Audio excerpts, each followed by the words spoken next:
Ça y est, ça fait 1 an que l'accident de Tarzan est passé, ça fait même un petit peu plus longtemps à l'heure où j'enregistre cet épisode. Mais aujourd'hui, j'ai envie de faire un petit peu le bilan 1 an post-op avec vous. Exceptionnellement, ce sera un épisode de podcast qui se retrouvera également sur YouTube. Donc bienvenue sur ces deux plateformes. Ici Madeleine et vous écoutez mon podcast Thérapie Tailo.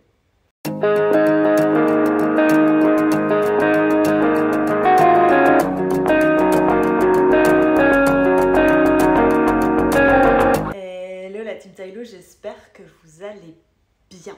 Si vous êtes ici, c'est que ce sujet un petit peu plus équestre que d'habitude vous intéresse et merci d'être encore là et toujours. Merci de me soutenir dans mes projets, merci de me suivre sur Instagram, enfin bref, merci de faire vivre la communauté Thérapie Tailo. Il y a 1 an, c'est le moment où vraiment ça a pris une grande ampleur suite à l'accident de Tarzan. Pour ceux qui ne savent pas, Tarzan, c'est mon premier poney de concours. C'est le premier poney que je me suis également acheté seule et c'est également mon premier vraiment coup de cœur équestre. J'ai eu d'autres chevaux avant lui en pension et j'en ai eu plein d'autres après, vous le savez déjà, mais lui c'est vraiment celui qui m'a tout appris. Tout appris dans le sens vraiment toute l'équitation qu'on doit avoir. Vraiment les bases de l'équitation, c'est avec lui que j'ai évolué. Même si c'est pas avec lui que j'ai fait mes plus grosses échéances, c'est grâce à lui que j'y suis arrivée. Quand l'opportunité s'est présentée il y a à peu près 10 ans, j'ai pris la décision de le racheter au club auquel je montais parce que de toute façon, il n'était pas monté là-bas, personne ne trouvait le feeling avec lui et avec moi ça matchait bien. À l'époque, il s'est retrouvé que Youpi était seul et donc ça tombait bien de juste racheter Tarzan pour continuer notre aventure ensemble. Pour refaire un peu le bilan de Tarzan, dès le rachat, on n'a plus trop rien fait, on est retourné un tout petit peu en concours, ça s'est pas très bien passé et donc on est parti juste sur du loisir, balade et il y a plus ou moins 2 ans maintenant, je lui avais trouvé une petite cavalière vraiment parfaite pour lui et commençé à bien évoluer ensemble. Les choses ont fait que si vous nous suivez depuis le début de Thérapie Tailo, eh bien nous avions dû changer d'écurie pour des raisons budgétaires et pour des raisons aussi que c'était plus la vie que je voulais pour mes chevaux. Et comme chaque été, c'est très compliqué au niveau horaire avec mon travail, j'avais décidé de les mettre un petit peu plus loin de chez moi, mais dans le type de pension où j'étais pas obligée de me rendre tous les jours, où normalement mes chevaux y seraient bien. Et c'est là que intervient le drame, mais aussi finalement l'expansion de Thérapie Tailo. Donc finalement l'un dans l'autre, voilà. Mais donc aujourd'hui, après tout ce blablatage, j'ai envie de retracer un petit peu les erreurs que moi j'ai faites en changeant de pension, mais aussi ce que j'aurais aimé savoir concernant cet accident, parce que ça a chamboulé complètement mes projets avec le petit cul, mais aussi ma vie équestre, mine de rien. Donc dans cet épisode va être un petit peu long, donc installez-vous bien avec votre meilleur café et tout ce que vous souhaitez, mais on va retracer d'abord mes erreurs et puis ce que j'aurais aimé savoir et puis la prévention que je pourrais vous mettre si ce genre de choses vous arrive, même si je ne vous le souhaite absolument pas. C'est parti. Pour les erreurs que j'ai faites, c'est déjà, bien que je me trouvais déjà très très exigeante sur les pensions, c'est que j'aurais dû me renseigner sur les assurances. Je vous avoue que je ne me souviens pas du nom de la pension, je sais juste que c'était très loin, que de base ils m'avaient dit qu'ils n'étaient pas affiliés à la Ligue, mais la pension où j'étais déjà avant n'était pas affiliée à la Ligue, mais pourtant avait une assurance. C'est deux choses vraiment complètement différentes dans le sens où on peut être affilié à la Ligue Wallonie Bruxelles équestre et donc être répertorié pour organiser des concours, se faire représenter à l'extérieur, des sponsorings, etc. Mais si c'est le choix et alors on devient une écurie dite privée, c'est notre choix de ne pas s'affilier à la Ligue, mais ça n'empêche pas qu'on doit être assuré. Dans ce cas-ci, cette infrastructure-là n'avait que l'assurance responsabilité civile qui fait que ça engendrait que les dégâts des chevaux envers le matériel étaient couverts, mais les dégâts chevaux à chevaux n'étaient pas couverts. ce qui est quand même le cas où normalement un accident, et en tout cas quand on décide d'ouvrir une infrastructure au public, eh ben, je pense que c'est le minimum, c'est de prendre l'assurance responsabilité civile chevaux complémentaire pour que, en effet, eh bien, les chevaux, s'il y a des accidents entre congénères, ce qui est exactement ce qui est arrivé il y a un an, eh bien, soient assurés et couverts par leur assurance. Moi, j'ai une assurance responsabilité civile, mais comme j'ai pas mes chevaux à la maison, ben, moi, je suis couverte par la Ligue, mais, et ma responsabilité civile à moi, mais pas... bref, vous l'aurez compris, il n'y avait pas d'assurance, quoi. Et là, c'est la première erreur que j'ai faite, c'est qu'avant même de partir dans une écurie, j'aurais dû être sûre qu'il y avait une assurance qui couvrait les dégâts entre congénères, qui est finalement en fait la base d'un centre équestre. On travaille avec des êtres vivants, que ce soit pour du loisir, du sport ou du haut niveau, et donc du coup, ben, ça peut arriver, comme partout malheureusement, des accidents entre congénères. C'est normal, ils ont leurs émotions, etc. Et donc, eh bien, et je pense que c'est le minimum d'avoir eh bien, cette assurance. La deuxième chose, c'est que j'aurais dû mettre plus de limites. J'aurais dû vraiment mettre mes limites, même si j'en avais déjà mis énormément. Le problème, c'est qu'ils ne les ont absolument pas respectées. J'avais un troupeau. J'ai un troupeau de 4 chevaux. 4 chevaux qui vivent ensemble depuis 5 ans maintenant. Donc ils se connaissent. Mon troupeau a ses dominances et ses dominés. Ce qui est normal. C'est mon troupeau, c'est moi qui l'ai créé. J'ai laissé faire la hiérarchie comme elle devait être. Le seul truc, c'est que la limite que moi j'avais mise, c'est que, ok, puisque dans l'optique où je restais là-bas, à long terme, la limite que moi j'avais mise, c'était que on intégrait mon troupeau dans leur troupeau quand j'étais là. Parce que je connais mon troupeau, je sais qui est le dominant et quelle est la hiérarchie dans mon troupeau. Et ça, ils ne l'ont pas respecté. Et le truc, c'est que l'accident est arrivé alors qu'ils n'ont pas respecté mes limites. Donc ils sont à 100% en tort dans cet accident. Je ne dis pas qu'ils ne prennent pas soin des chevaux, c'est pas le cas, les chevaux sont très très bien. Je ne sais pas si c'est une écurie que je recommanderais encore, mais en tout cas, il n'y a pas de problème avec le bien-être des chevaux, ça c'est clair. Maintenant, je trouve qu'ils auraient dû respecter mes limites. Il n'y en avait qu'une seule, c'était d'intégrer mon troupeau dans leur troupeau quand j'étais là. Ce qui est la minimum des choses, puisque ce sont mes chevaux et donc ma responsabilité finalement. Ça n'a pas été fait. Et donc en fait ce qui s'est passé, c'est que moi j'ai 2 dominants dans mon troupeau. J'ai Lucifer, et si vous nous suivez sur Instagram, vous savez très très bien que ce mec est le plus dominant, même s'il arrive encore à s'écraser. Mais j'ai un deuxième dominant parce que dans mon troupeau, j'ai 2 troupeaux. J'ai Lucifer Orichas et j'ai Tarzan Youpi. Et donc j'ai Lucifer qui domine l'ensemble du troupeau, mais j'ai Youpi qui est dominant sur le petit troupeau. Et donc du coup, ce qui s'est passé, c'est qu'ils ont, je pense, intégré tout mon troupeau dans leur troupeau. Youpi a été chercher des noix à gauche, sauf que maman Tarzan, il est arrivé comme ça, et bien en fait, il s'est juste pris un coup, et ça a été le dommage collatéral des bêtises de Youpi. Parce que, honnêtement, Lucifer, quand il est dans un grand troupeau, il lui faut du temps avant de montrer sa dominance, donc il est même plutôt du genre à s'écraser, mais Youpi pas du tout, parce qu'il sait très bien qu'il est petit, et donc du coup, il y va et il n'a pas peur. Dans les hypothèses que moi j'ai pu faire suite à cet accident, c'est que clairement, ça a été un dommage collatéral, mais sur ce dommage collatéral, j'ai quand même failli perdre mon poney. Quand j'ai appris qu'ils n'étaient pas assurés, la première chose que j'aurais dû faire, c'est les emmener en fait au tribunal pour en fait qu'ils les obligeaient à payer une partie de la facture.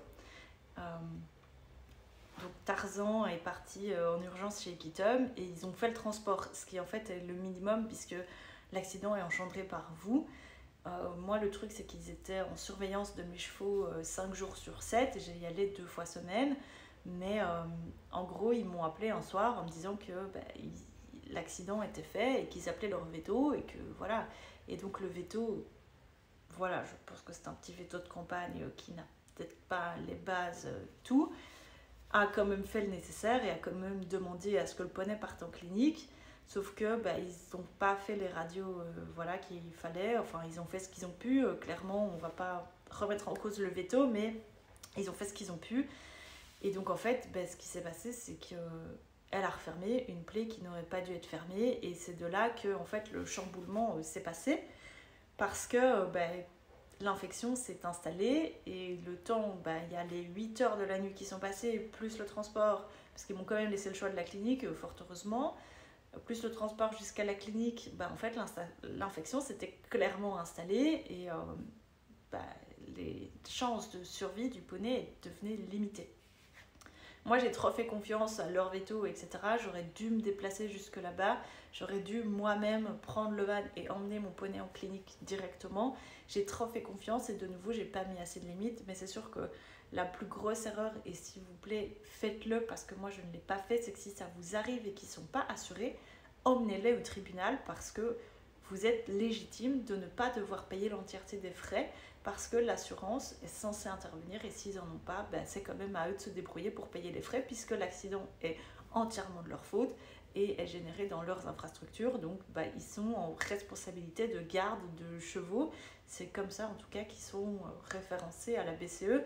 Et honnêtement, je suis même pas sûre que ce soit une infrastructure vraiment officielle parce que c'est quand même le seul endroit où je devais payer ma pension en liquide parce que ils m'ont dit clairement qu'ils ne déclaraient pas l'entièreté des pensions. Donc déjà là, j'aurais dû me méfier et faire marche arrière avant même d'arriver parce que c'était un peu bof.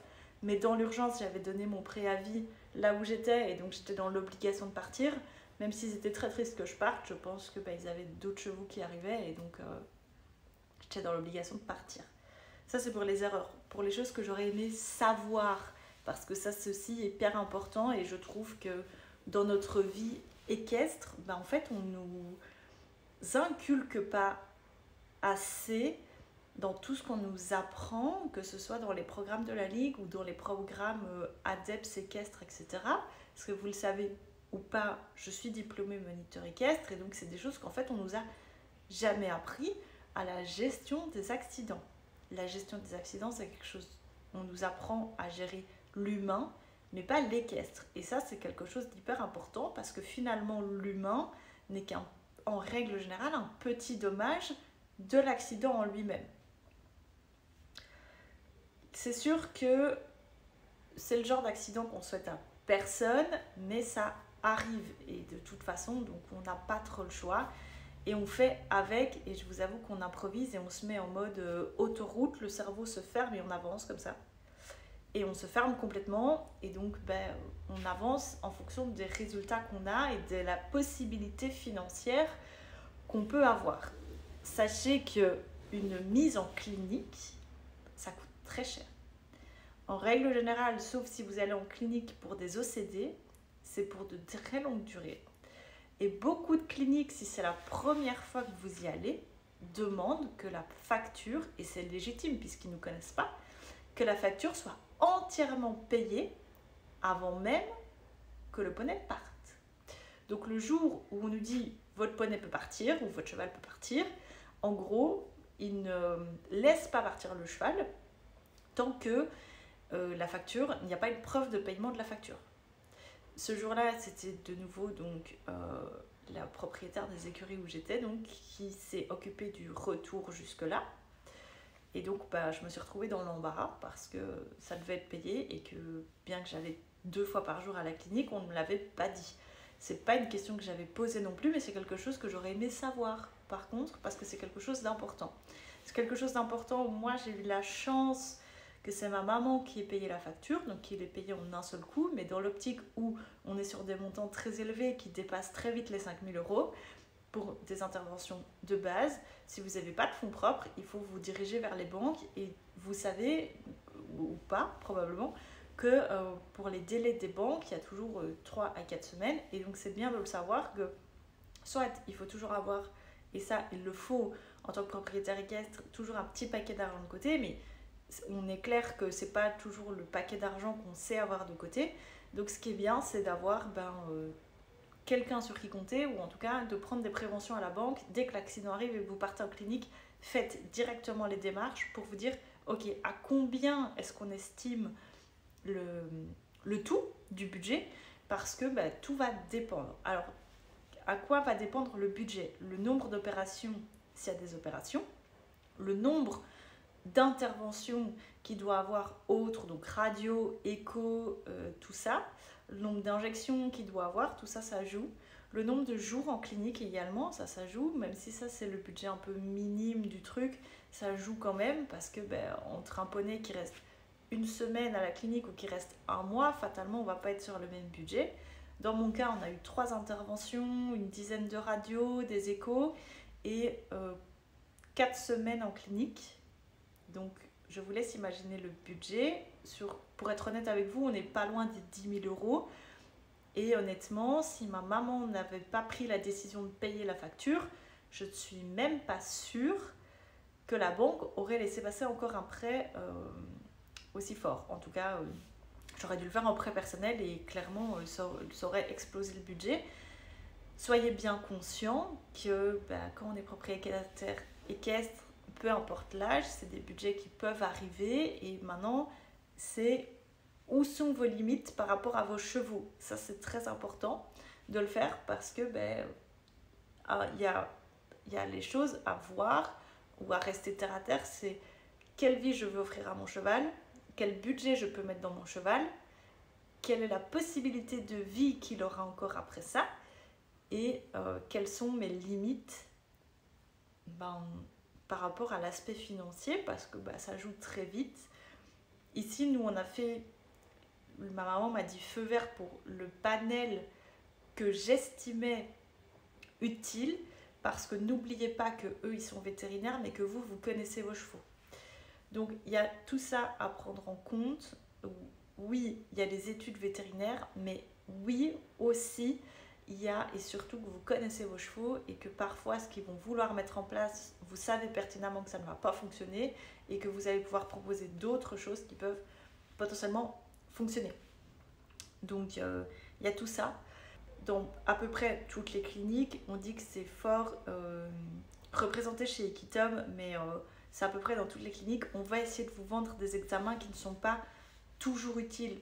Donc faites la part des choses dans ce qui est utile et pas utile et vraiment restez terre à terre parce que si c'est pas dans votre obligation, vous n'êtes pas obligé donc de les faire. Si vous pouvez les éviter, évitez-les. Ça peut diminuer le budget très rapidement. La chose que j'aurais aimé savoir, c'est la convalescence. En gros, mon poney est rentré de la clinique et on m'a dit voilà, vous avez ça à faire. Et j'ai reçu un protocole par mail. Mais à aucun moment, on m'a invité à la clinique pour me dire, ou la veille, le chirurgien m'a juste dit on va refaire une dernière radio et puis ok, probablement il peut sortir fin de semaine. Mais moi, j'aurais aimé avoir un protocole strict et clair et après, quelles sont les alternatives au protocole. Dans mon cas, j'ai un poney qui ne vit plus en box depuis bientôt 10 ans, qui vit uniquement en prairie ou en box pré. Et j'ai un poney qui est déjà resté 4 semaines en box ferme à la clinique et qui devait encore faire 6 semaines minimum à la sortie de la clinique. Rendez-vous bien compte, pour un cheval qui vit en extérieur depuis 10 ans, la torture que c'était, parce qu'en plus il n'avait aucune vision sur ses congénères. Je rappelle quand même que les chevaux sont des animaux grégaires, donc sans vision sur les congénères, ça restait un petit peu compliqué. Ce qui s'est passé, c'est qu'on était à 3 semaines post-op, non, 3 semaines post-rentrée à la maison, et mon poney décide de se barrer, voilà, plein cul galop dans les prairies, et là je me dis c'est la merde. Il reste encore 3 semaines de boxe normalement.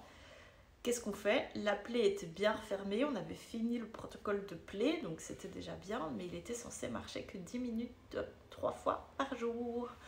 Donc c'était un petit peu compliqué et donc n'hésitez pas à prendre des décisions en fonction de ce que vos chevaux vous disent. Écoutez vos chevaux, c'est quelque chose de compliqué, mais franchement faites-le. Donc dans ce cas-là, ce que moi j'ai fait, je ne vous dis pas de le faire, hein, ça dépend de la gravité. Ici on parle quand même d'une double fracture ouverte avec infection de l'articulation, donc on n'est pas sur quelque chose de minime, on est quand même sur une grosse fracture. Ce qui s'est passé donc c'est que Tarzan s'est barré dans les prés, et moi je ne savais pas gérer, je ne savais même pas le rattraper. Donc Le problème, c'est que quand j'ai réussi à le remettre au box, il essayait de sauter la porte de box. Sauf qu'il a été bien clair dans mon protocole post-clinique qu'il ne pouvait pas mettre de poids, autre que son poids naturel, sur son postérieur. Sauf que comme monsieur essayait de sauter la porte, c'était un petit peu compliqué.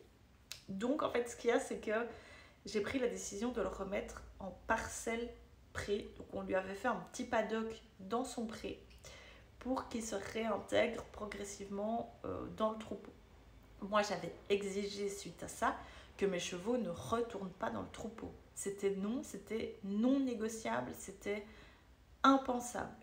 Ce qui s'est passé aussi, c'est que tout s'est enchaîné à cette période-là l'année dernière où Tarzan est rentré de la clinique et Youpi est parti chez sa nouvelle petite gardienne. Donc, ça fait beaucoup de changements et je pense que c'était un petit peu trop pour mon poney ça faisait déjà 1 mois qu'il n'était plus avec ses copains et donc du coup c'était vraiment trop compliqué pour lui à gérer et bref, vous l'aurez compris, c'était la catastrophe. Ce qui fait que moi j'avais peur qu'il boite parce que le chirurgien m'avait bien dit il n'est pas encore sorti d'affaire. À tout moment, s'il se met à boiter au moment du retour au pré, ça veut dire que l'opération n'a pas fonctionner. Et moi, j'étais restée assez terre à terre dans le sens où si je ne pouvais pas offrir une retraite, parce que soyons bien honnêtes, c'est une retraite, où mon poney allait avoir une vie de poney où il pouvait jouer, galoper sans se faire mal et sans boiter, c'était pas une vie et je préférais laisser partir mon poney. Ça, soyez bien conscients et j'espère dans ma communauté que vous êtes tous à aimer vos chevaux avant le sport parce que ça fait quelque chose de différent et donc on gère ses chevaux de manière extrêmement différente suite à ça. Donc ça c'était ça et j'aurais voulu savoir si c'était la bonne décision. Donc mon cheval s'est barré, il n'était pas boiteux, il était toujours très droit, il était toujours très en forme, donc j'ai pris moi-même la décision de le remettre en prairie. Je pense que si j'avais téléphoné à la clinique, il m'aurait dit non, retour au box, etc. Mais moi, quoi qu'il en soit, le poney, il était en train de péter des câbles dans son box, c'était juste impossible. Bref, le post-op, ça a été... L'opération et le post-op ont été les moments les plus compliqués pour moi, parce que je ne savais pas. En fait, j'étais dans le flou total et en fait j'exigeais de voir le chirurgien tous les jours mais à un moment il savait rien, la clinique me sonnait pour me dire un peu comment ça se passait la journée mais c'était pas j'étais perdue. Donc je pense qu'il faut être un petit peu plus vigilant suite à ça.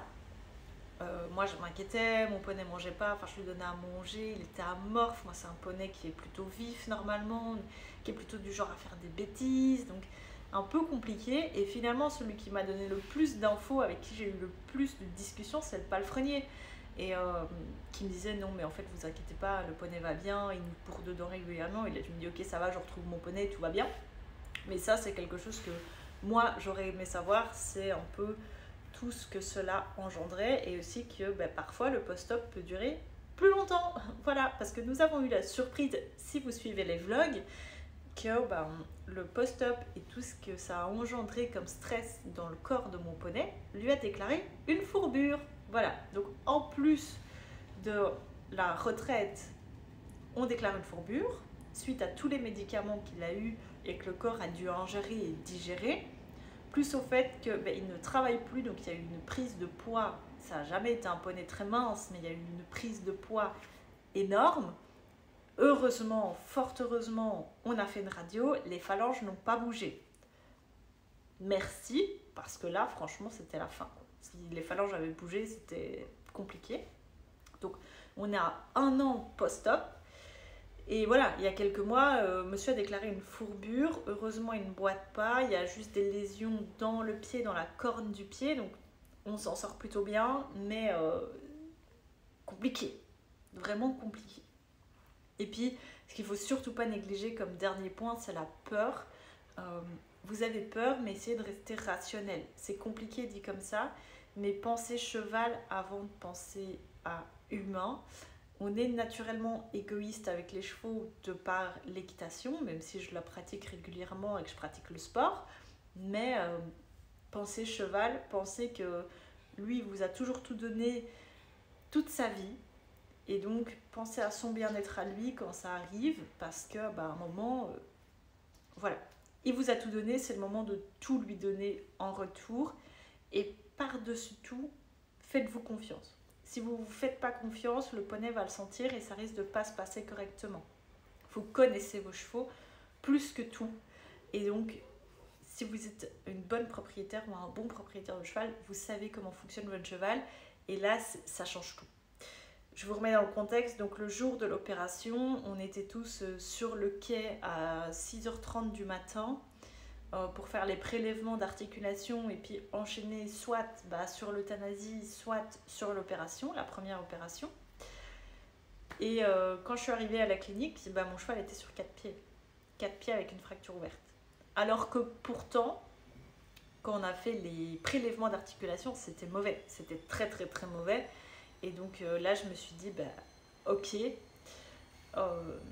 les prélèvements sont très mauvais, mais mon poney était sur 4 pieds, donc il a du mental. N'oubliez et ne négligez jamais le mental de vos chevaux. C'est quelque chose de très important et si vous leur donnez la motivation, clairement, ils vont tout vous rendre en retour. Donc voilà. En termes de conseils, je pense qu'il y en a déjà eu un panel énorme dans cet épisode. Donc n'hésitez pas si vous avez encore d'autres demandes, d'autres infos à avoir. C'est sur mon Instagram que ça se retrouve, c'est Thérapie Tailo. On ne change pas une équipe qui gagne, hein, j'ai envie de dire. Et on se retrouve très vite dans un nouvel épisode. Ciao!